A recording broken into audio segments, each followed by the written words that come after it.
The following is a special presentation of Tony Kurre Radio. Welcome, everybody. It's Keefer and Kurre here on TKR. Kip Keefer, Tony Kurre, ready to discuss the issues of the day. And this one, Tony, you and I alternate weeks coming up with ideas. I threw out an idea to you yesterday, and you said, let's go for it. This is kind of like we're on a big Autobahn kind of highway going 100 miles an hour with the Keefer and Kurre show. And this next exit looks really intriguing and interesting, but we really don't know what we're getting into. So we're on the exit ramp. We're heading up, and we'll take it wherever we end up. Because what I propose to Tony is something that I think about a lot and experience. We're both at about the same quadrant of life where we've been at this making a living thing for a long time, and it's kind of second nature to both of us, where a lot of our emphasis and time and priorities on that. But both are divorced men, getting a little bit older. And Tony, I kind of want to just swap experience with you, because I find at this stage that I don't really know exactly what I want in terms of companionship and somebody in my life. But I think the real theme of this discussion is to acquaint people and maybe I present some information that some other guys can identify with, maybe even the ladies, that at this age, seemingly it should not be very difficult, because we know what we're doing and been around for a long time, but it is a jungle out there. It's tough. I kind of wanted to exchange that thought process with you and just kick this around and see where we go. I love the fact that you're willing to show your wares and to air your dirty laundry. No, if normally when I sit there and say let's go for it, it turns out to be some of our best shows. And again, we have. I think I speak for you. Our illustrious broadcasting careers pretty much stand on their own merit. We've pretty much been there and done that. We've broadcast from all over the world, all over this country at different particular levels. But when it comes to the dating scene, that is something that we really haven't bared our souls to. And I think it's really interesting. You brought up a great analogy at the beginning of this, and I thought it was really interesting. I always talk about marriage like being on an interstate. You talk about going down the Autobahn. I always tell friends of mine, and certainly I'm not no smarter than anyone else, but I have been on that love interstate, and it's like 65 or 459 or any other interstate, but both directions are going the same direction. There's not a north and a south. They're going the same direction. And if you're going down the interstate and you look over to your left or your right, depending on which side of the road you're on, you'll see your mate. And sometimes you see the other side. Sometimes you don't see the other side. Sometimes the interstate runs right up against each other, and there's just a small little barricade in between the two sides. Sometimes there's a lane replacement where the lanes actually switch. And then sometimes there's like a mile in between the interstate where sometimes you don't even see the other side. And I just tell my friends, don't ever get off the interstate. Just stay on the interstate, because once you get off the interstate, once you get off one of those off ramps, it's really difficult to get back on and find someone you're willing to travel with.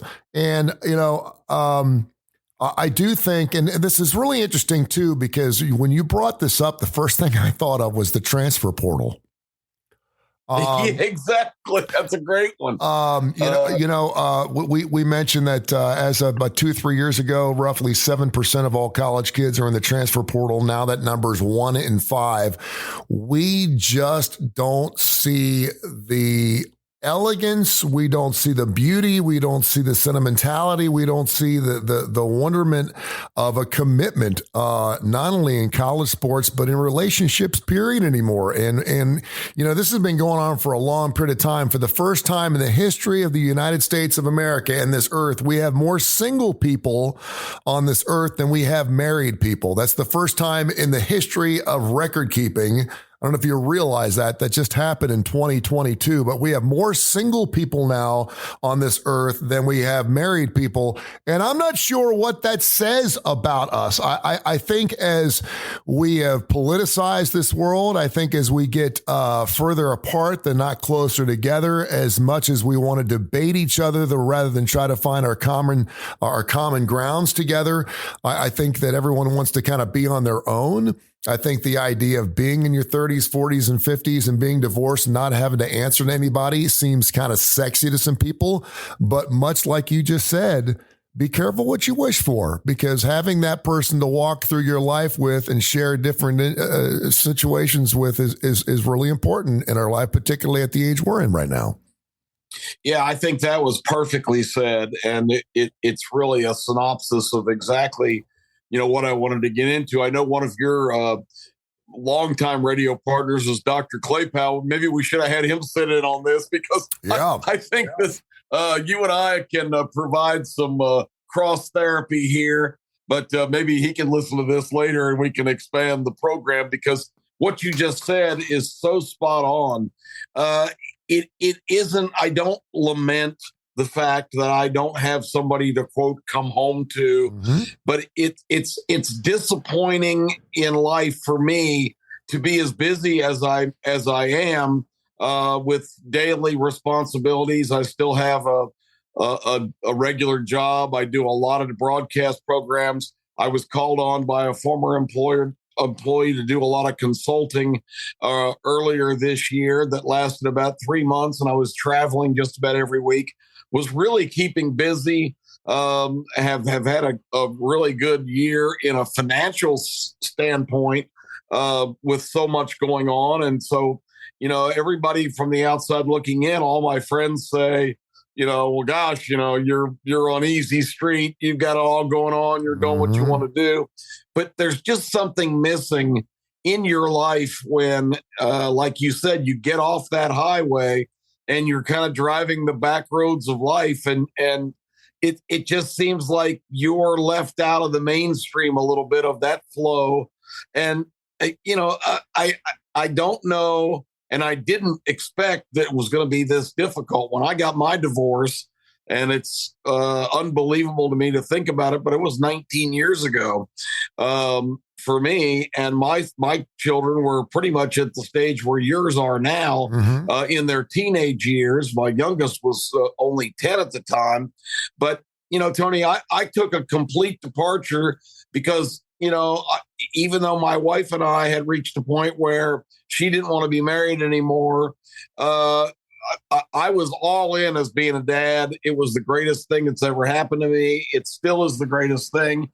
I was not going to miss my son's lives, and I became just determined that I was going to be more involved than even before, just to make sure that that I made the contribution that I was committed to. And my sons have both been tremendously successful, and all of that was worth it. But for about 10 years, basically I was completely out. I didn't date. I wasn't interested. I had a full schedule of things to do. And when I did get back into it, it has not been easy. I've tried a lot of different things. And like you said, knowing that a lot of people are out there that are single, and there's just tons of women, terrific women that, have had their marriages end and they're free agents. But I think, this is a good way to throw this out and get your reaction is, I think a lot of women are so almost in a PTSD mode after their marriages fall apart that they become really cautious and really meticulous about what they're looking for.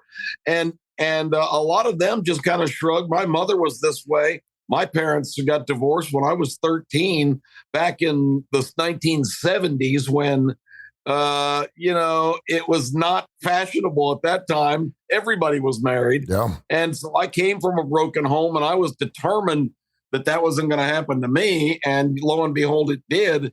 But my mother dated a little bit. She was only in her mid-30s at the time, but she never remarried. And by the end of her, in the next 20 years, would say, I don't need some stupid man. I think a lot of them become utterly independent. So, I never anticipated it. I don't know if you feel the same way, but I think we're kind of up against it here. It's a tough thing to accomplish. What I think is really interesting here is I think we're talking full circle and just listen to you speak about your life. And I feel a tinge of pain and resentment in some of the words that you say, because I've been there the same way. It's not been 19 years since I've been married, but I was married for 19 years and divorced about three years ago. It's interesting. You talk about the women, and some may hold harbinger to this, but I think they would understand what you mean by the PTSD of what a divorce actually is. It's one of the most painful, horrible things that anyone will ever go through. And if you're one of those people that's got, like a paint on the back of on the back of your car, hootie hoo, newly divorced, blah, blah, blah, blah, blah. And you're so much happier. You're so much happier being out of a relationship. God bless you. That's wonderful. If your marriage was that horrible that you can actually celebrate the breakup of something that before God's eyes, you wanted to spend the rest of your life with someone for good and for bad. And you can find the good in that. There are good. There's no doubt. There's pros and cons to everything. There's pros and cons to marriage. There's pros and cons not being married and being divorced. But what I think is interesting is I think, and there's a reason why the marriage window roughly is, it used to be the 7-year itch. It is no longer the 7-year itch. Now it's somewhere between 15 and 18 years. And one of the reasons I think that falls in that window is because where are your children in those windows between 15 and 17? I know you as a friend. I know you as confident. But I know you probably more as a father than anything. And I know what a great dad you are and how important it is to your children. If there's one thing that I would thank my lucky stars and my ex to the day she dies, would be thanking for her for bringing another human being into my life that I can share my life with, and that being my 3 children. And I know you feel the same exact way. Absolutely. If you go into a marriage and you don't have children, and that's your call. I know some people go in, hopefully, a lot of couples don't even have that conversation anymore. We sat down and said, listen, we want to have a biological and we want to adopt. We knew exactly what we wanted to do and how we wanted to do it. Now, God throws some life changes at you, and we did some things a little backwards, but we were blessed to have not only one adoption, but 2 adoptions. And then, at the age of 40, God has a sense of humor too. He brought along a biological at the age of 47 years old. I'm having my first biological daughter.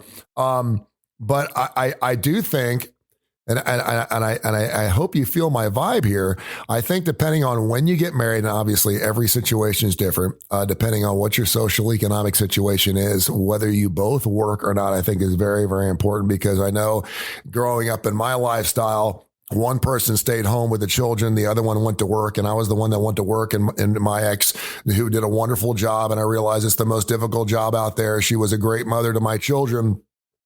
And then, as the marriage breaks apart, and I think in most cases it's death by 1,000 cuts, as opposed to one really bad infidelity or one bad financial mistake. It seems like I said, the interstate, just don't get off the interstate. I think the interstates start getting further and further apart.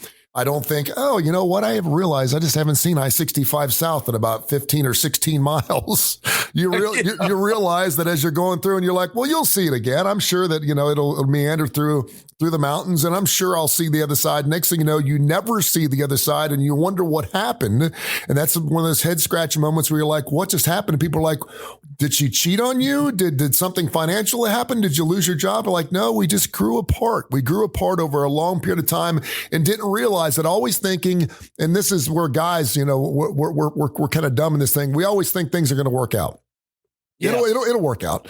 We like to duct tape things, and we had a problem there, but I don't think there's any reason really to discuss it because I love her and I know we're together forever, and things will work out, and they don't. And that's why whenever you talk to somebody, I know guys hate this word more than anything, but communication is the most important thing.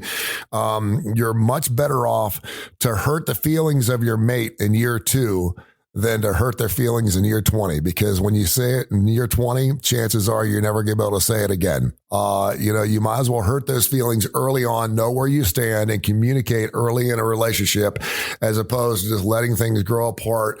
But what I find is really interesting, and I meant this from a cyclical standpoint, is most women who have been dealt with this PTSD and the forgery of a particular relationship that just didn't turn out the way they thought, and white picket fences and 2.3 children and retiring down the beach, I have this feeling would be happy with the man they eventually divorced, but they just didn't stay with it long enough. And I'm not saying that there's not fault on both sides. I'm not saying the man did not communicate as much with the woman as the woman needed to communicate with the man.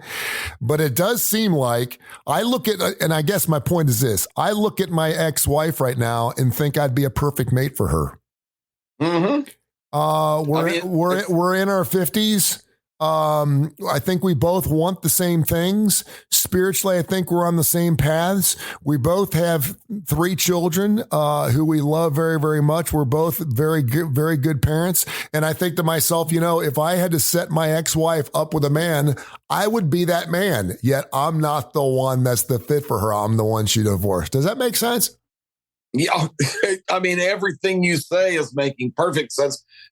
First of all, I only have 2 unless there's one I don't know about, but that would be that's a different show. Yes, but exactly. I mean, you could not have described my situation better, because what caused my divorce basically was I was busy all the time. I was managing a big enterprise. We moved to Kansas. She was a stay-at-home mom and did an unbelievable job with my sons. To this day, she is the best mom possible. And I always tell her this now, because we're probably closer now, 19 years removed, after the tough 5 or 6 years of not communicating very much in post-divorce. But we are extremely close now because we have the same bond that we had in our marriage, and that's those 2 boys. And, we're both thrilled with the young men we created and who they are. My anniversary would have been this past November, just not that long ago, November 15th. Married in 1986. So this would have been, a 37-year anniversary. And I texted her on that day and I said, thank you for the greatest gifts that anyone's ever given me. And that's kind of where we are right now. She has remarried. She married a terrific guy who does a lot of things, takes her on these great trips, and they go to Iceland and they go to Europe and they go to Australia and for a week or 10 days at a time. And he's a retired accountant and she's living in Fort Lauderdale, having a great life. But we get together quite often at events. We'll, as dysfunctional and as modern family as it sounds, she and her husband will be in Las Vegas for Christmas with the family. And, I get along very well with her husband, who's a big sports guy, and it's just kind of a weird situation. He had a really bad divorce with his wife and doesn't communicate with her hardly at all. But he took a while to get used to the to the situation. But I think he knows that my wife was kind of high maintenance, and she deserves to be. But for 4 or 5 years, I think he kind of questioned my motivations. I think he kind of gets it now that, I had my turn. She's all yours now, bud. But but that's kind of the same things you're describing, and we appreciate what we did together, and really at its core, and we can have frank discussions of what happened, and she concedes. I bailed out when I shouldn't have. She wanted more of a conventional life. I was running a racetrack in Kansas. Worked, till 2:00 in the morning, was up and back on my way to work at 9 the next morning.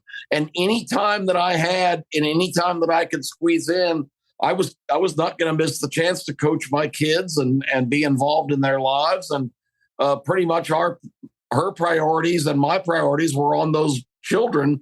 And, we did not emphasize our own relationship enough. So both have regrets that we didn't tough it out through a time where I lost that job, and she kind of freaked out because we were in a position that I had to find work and keep the oil well producing, and it was just a tough stretch that we should have toughed out, because not knowing what I know now and how you so accurately described it, I was on the right highway. That's where I wanted to be, and somehow found my way off of it. And now, it's very great to be in a position where you are managing your own time. Yes. You set your own priorities. You do pretty much what you want to do. But there's a big void in life, because I don't have that person to go on trips with, or, go to an elegant dinner or a weekend junket with. All of my idle time where I'm thinking about or preparing to do what I got to do the next day, I'm pretty much by myself. And a lot of people choose to be isolated. I don't really choose to, but I don't have the options available that I would like to have to remedy that situation, because it's just really tough to find somebody who is willing to kind of create this sort of hybrid relationship that fits both your needs. And it's like having a puzzle where the pieces don't really fit together.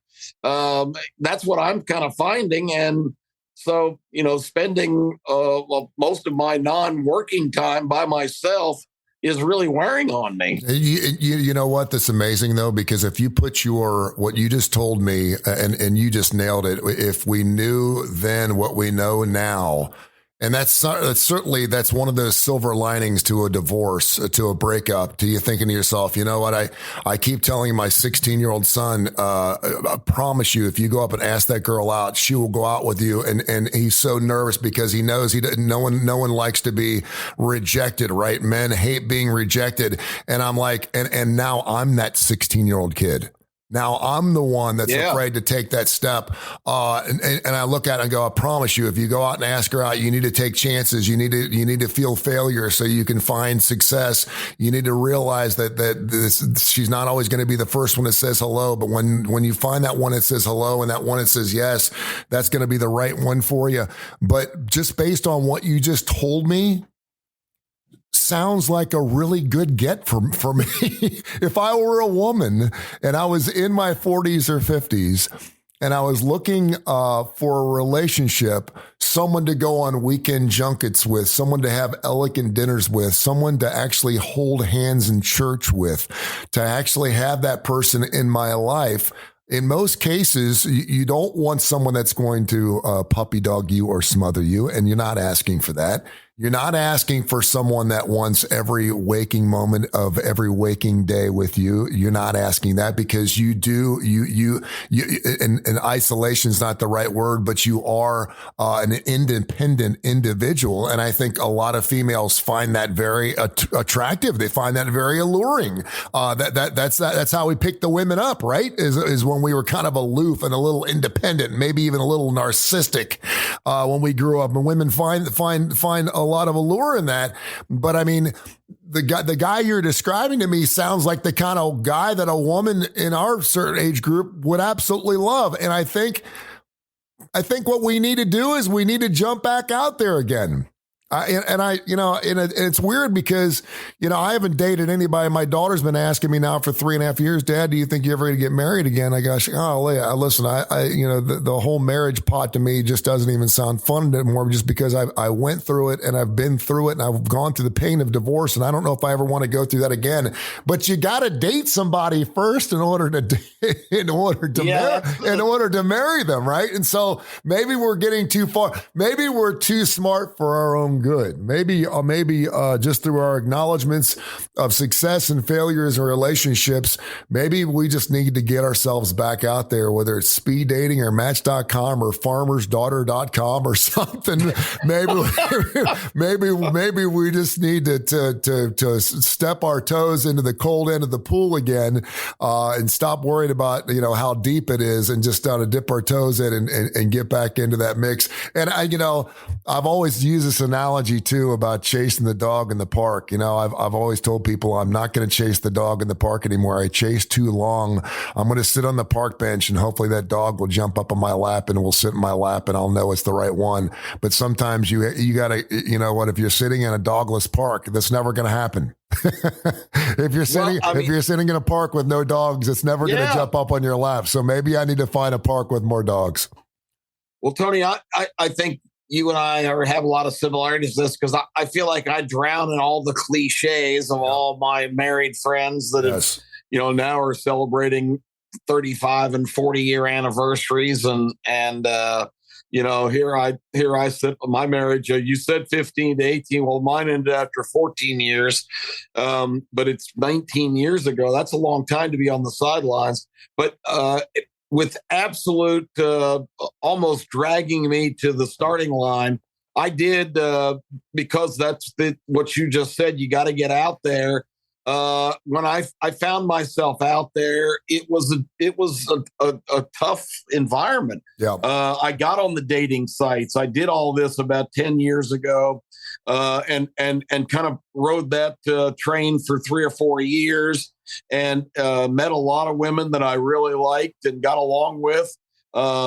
Like you said, though, about half of them after 1 or 2 times, I met this girl from Huntsville whose mom was here, and she was coming to Birmingham regularly.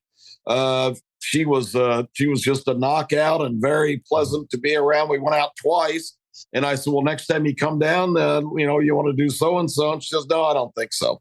Just that suddenly, Wow. I guess I don't know what I stepped on or what I did wrong, but I was out. A lot of them, you never get to that first time out.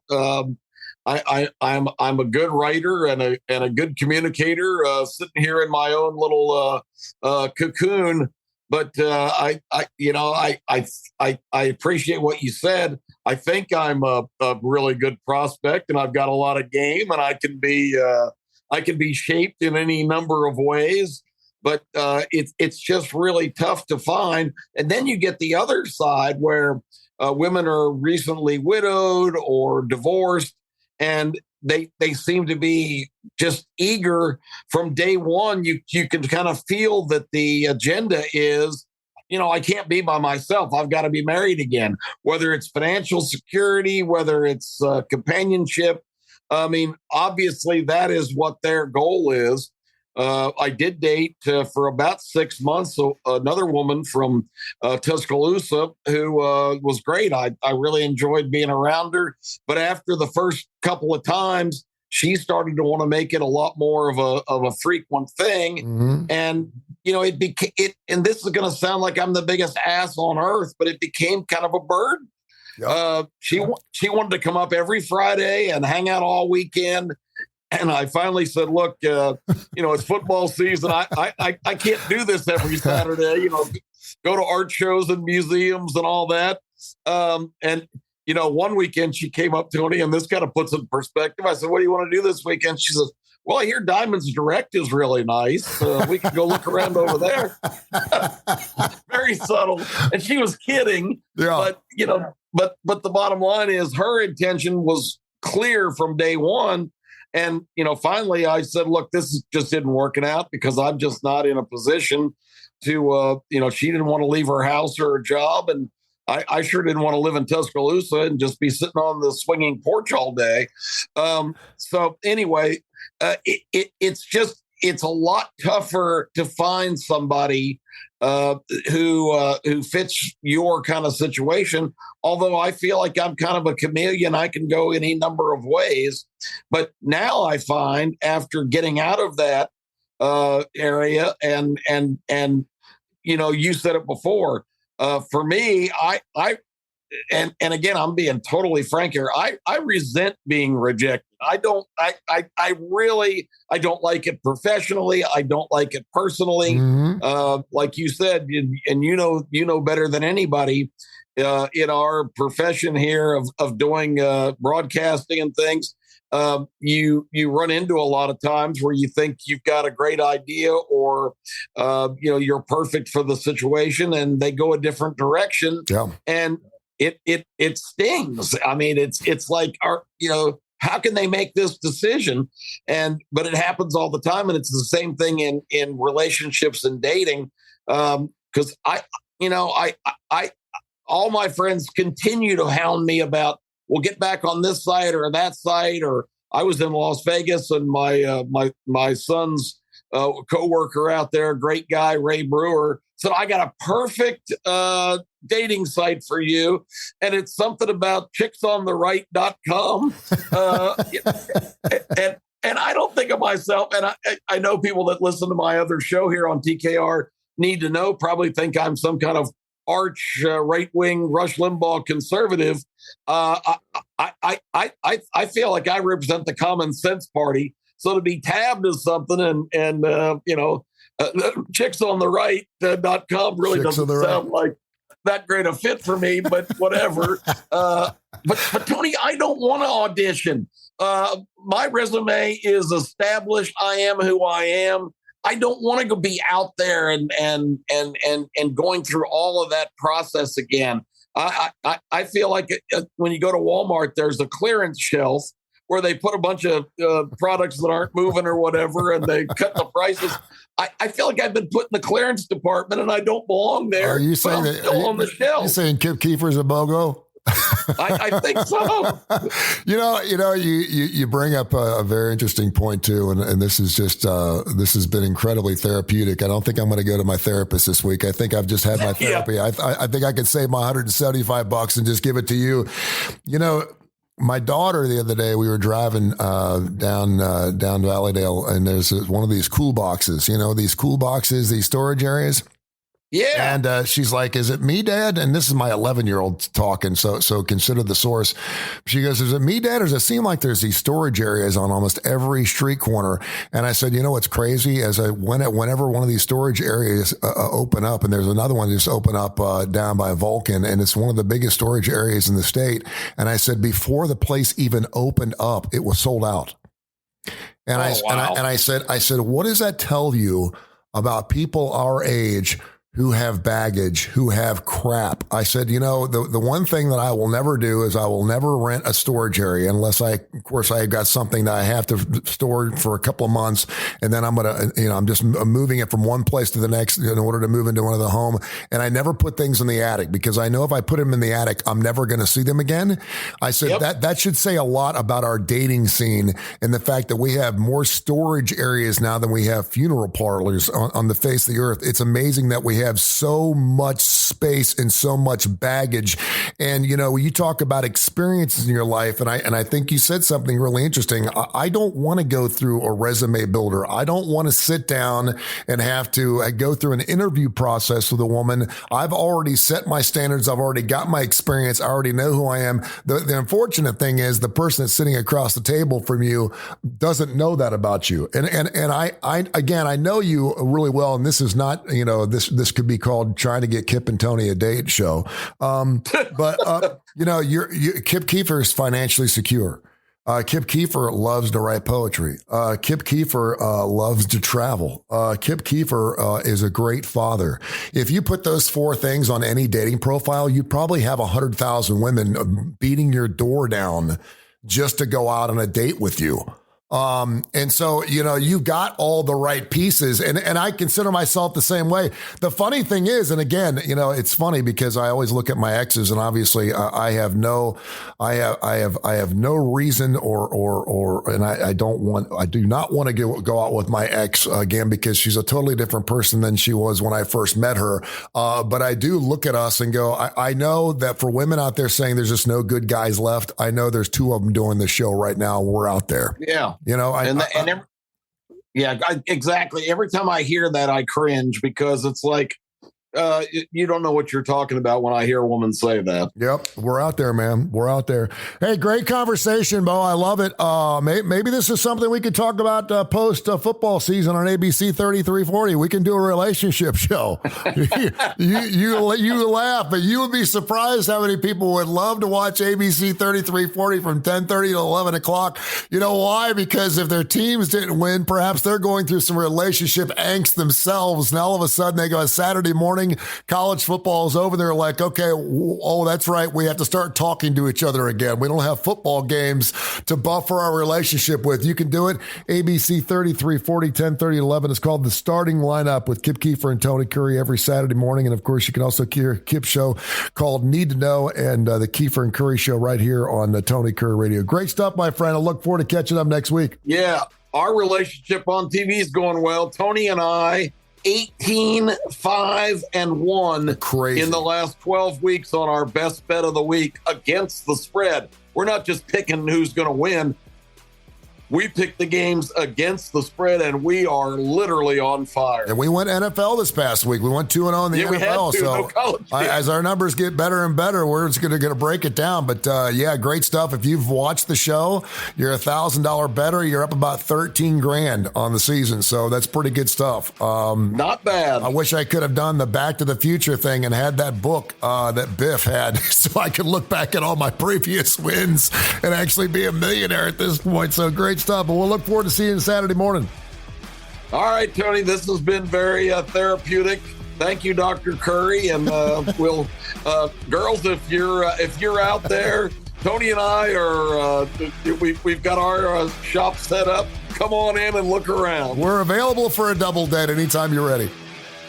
That would be interesting. This has been a special presentation of Tony Kurre Radio.